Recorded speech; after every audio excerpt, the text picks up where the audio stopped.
A key thing meteorologists watch on the weather maps is something called the tilt of a trough in the jet stream.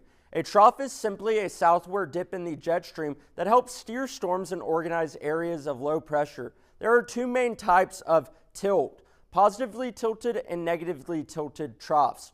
A positively tilted trough is oriented from the northeast to the southwest. These systems are usually weaker or still developing, and they often move a little slower. Because of that, the atmosphere typically isn't as dynamic, and severe weather potential is often lower. A negatively tilted trough, on the other hand, tilts from the northwest to the southeast.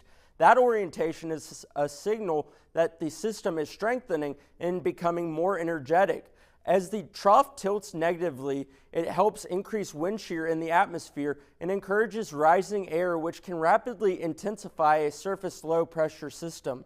That combination, stronger winds aloft, rising motion, and clashing air masses, can make the atmosphere much more favorable for severe weather. It's also why meteorologists pay close attention when we see a trough transitioning from positively tilted to neutrally tilted and eventually to negatively tilted. Many major severe weather outbreaks actually occur when a trough reaches that negatively tilted stage. So remember, when a trough starts tilting northwest to southeast, the atmosphere is often ramping up and the potential for stronger storms may be increasing.